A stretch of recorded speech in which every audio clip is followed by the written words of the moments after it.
नमस्कार, शोभा विजय किचनमध्ये आपले खूप खूप स्वागत आहे। आज आपल्या किचनमध्ये अतिशय खुसखुशीत असे तसेच जाळीदार अनारसे पाहणार आहोत। अजिबात ही रेसिपी फसणार नाही, तसेच तेलात ही अनारसे अजिबात विरघळणार नाहीत।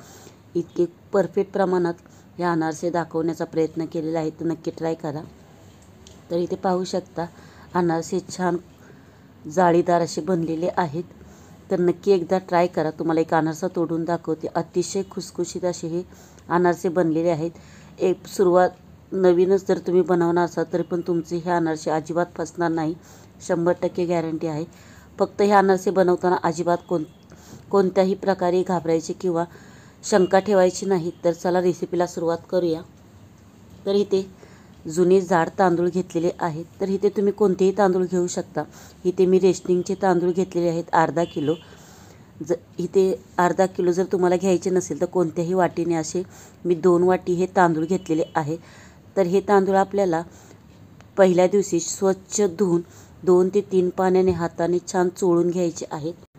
तर हे तांदूळ अशा प्रकारे छान पहिल्या दिवशी आपण आज जर सकाळी 9 वाजता जर हे तांदूळ धुतले असतील तर दुसऱ्या दिवशीही असे सलग आपल्याला 3 दिवस असे तांदूळ त्याच टायमिंगच्या आसपास धुवायचे आहे। तरी पाहू शकता स्वच्छ धुवून झाल्यानंतर 4 बोटे पाणी वर ठेवून झाकून ठेवलेले होते। तर पाहू शकता दुसऱ्या दिवशी बरोबर त्याच वेळेला तर ह्या पाण्यामध्ये आपल्याला हे तांदूळ आता चोळायचे नाही, फक्त हलक्या हाताने असा हात फिरवून घ्यायचा आहे आणि स्वच्छ तांदूळ आपल्याला फक्त आपल्याला ह्याचे पाणी बदली करून घ्यायचे आहे, जेणेकरून ह्याचा घाण वास येणार नाही। पुन्हा एकदा अशा प्रकारे जास्त प्रमाणात पाणी ठेवून झाकून ठेवायचे आहे। तर पाहू शकता आता हा आपला 3रा दिवस आहे, तर तेव्हाही आपल्याला हलक्या हाताने हे तांदूळ असे फिरवून घ्यायचे आहेत, चोळायचे नाही आहेत। तर अशा प्रकारे तुम्ही दररोज असे पाणी बदली करा, नाही तर तांदळाला एक उग्र वास येतो।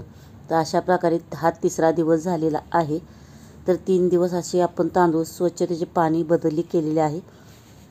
तर आता 4थ्या दिवशी पाहू शकता आपले हे पाणी आता आपण पुन्हा एकदा 2 ते 3 वेळा पाणी ह्याची बदली करून घ्यायचे आहे, म्हणजे तांदळाला कोणत्याही प्रकारे घाण वास येणार नाही। आणि हे धुवून झाल्यानंतर अशा प्रकारे चाळणीमध्ये हे जे पाणी नितळत ठेवायचे आहे 10 ते 15 मिनटं। तर 10 ते 15 मिनटं झाल्यानंतर ह्यातील सर्व पाणी नितळून जाते। तर एका कॉटनच्या कपड्यावर आपल्याला हे तांदूळ हलके यातले मॉइश्चर काढून घ्यायचे आहे, कोरडे करायचे नाहीत, वाळवून घ्यायचे नाहीत। तर पंखा चालू न करता नुसते कॉटनच्या कपड्यावर 10 ते 15 मिनटं छान आपल्याला हे पसरून घ्यायचे आहेत। तर इथे पाहू शकता 10 ते 15 मिनटानंतर हे तांदूळ हलके दमट आहेत। पाहू शकता छान तांदूळ आपले हातानेही बारीक होत आहेत। तर अशा प्रकारे तांदूळ आपल्याला हलके असे सुके करून वाळवून, म्हणजे त्यातलं फक्त पाणी काढून घ्यायचं आहे, हे वाळवायचे नाहीत तांदूळ।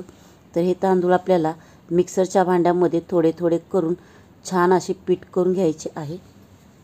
तर इथे तुम्ही छोटे मिक्सरचे भांडे असते त्याचाच वापर करा, त्यामध्ये अतिशय बारीक असे आपल्याला पीठ मिळेल। तर पाहू शकता पीठ आपले बारीक तयार आहे आणि हे पीठ आपल्याला सुजीच्या चाळणीने चाळून घ्यायचे आहे। अतिशय बारीक असे आपल्याला पीठ पाहिजे आहे। तर अशा प्रकारे छान चाळून घ्यायचे आहे। फक्त हे तांदूळ जेव्हा तुम्ही कपड्या वाळवाल तेव्हा अजिबात पंखा किंवा वारा लागला नाही पाहिजे, असे हलके आपल्याला त्यातले फक्त मॉइश्चर कमी करून घ्यायचे आहे, हे लक्षात ठेवा। तर अशा प्रकारे चाळून झाल्यानंतर जे आपला हे काही तांदूळ राहतात जाडसर, ते पुन्हा एकदा मिक्सरच्या भांड्यामध्ये टाकून दुसरे तांदूळ त्यामध्ये मिक्स करायचे आहेत, म्हणजे आपले सर्व तांदूळ छान बारीक वाटले जातील। तर अशा प्रकारे सर्व तांदूळ मी वाटून घेणार आहे। तर वाटून झाल्यानंतर आपल्याला इथे सुजीच्या चाळणीने लक्षात ठेवा आपल्याला हे पीठ चाळून घ्यायचे आहेत। अतिशय मऊसूत असे आपल्याला पीठ इथे पाहिजे आहे। तर हे अनारसे नक्की तुम्ही जर पहिल्यांदा जरी बनवणार असाल तर अतिशय सुरेख असे बनतात। तर ह्या वाटीने 2.5 वाटी आपले हे पीठ निघालेले आहे। तर 2.5 वाटी पिठाला आपण इथे 1.25 वाटी गूळ घेणार आहोत। तर इथे गूळ आपल्याला मऊ नरमच घ्यायचा आहे, पण माझ्याकडे नव्हता, माझ्याकडे जो होता तोच मी हा वापरलेला आहे। तर अशा प्रकारे गूळ छान बारीक चिरून घेतलेला आहे।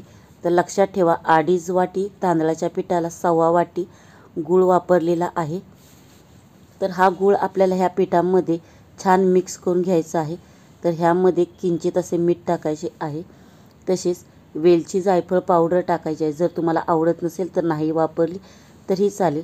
तर हे गूळ, पीठ व मीठ छान आपल्याला एकसारखं मिक्स करून घ्यायचे आहे। तर हातानेही तुम्ही मिक्स छान मळून घेऊ शकता, पण हाताने खूप वेळ लागतो। तर हेच मिश्रण आपल्याला थोडे थोडे मिक्सरला लावून एकजीव करून घ्यायचे आहे। तर पल्स मोडला तर हे पीठ आपण एकसारखे मिक्स करून घेऊया। तर इथे मिक्सरचे मोठे भांडे वापरून छान पीठ एकसारखे करून घेतलेले आहे, म्हणजे गूळ सर्व पिठांमध्ये एकसारखा लागला जातो। तर पाहू शकता हलके हलके आपल्या इथे गुळाला पाणी सुटे। जसजशी आपल्या हाताची उष्णता लागेल तसं गूळ हलका पातळ होत जातो। तर इथे कोणत्याही प्रकारे तुम्हाला तुपाचा किंवा गुळाचेही प्रमाण वाढवण्याची गरज नाही, तुपाचा वापर करण्याची गरज नाही।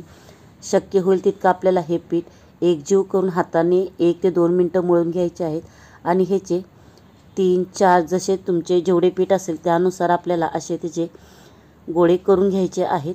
आणि हे गोळे आपल्याला एका हवाबंद डब्यामध्ये ठेवायचे आहेत। तर इथे मी प्लॅस्टिकचा डबा वापरणार आहे, तुम्ही स्टीलचा वापरला तरी चालेल।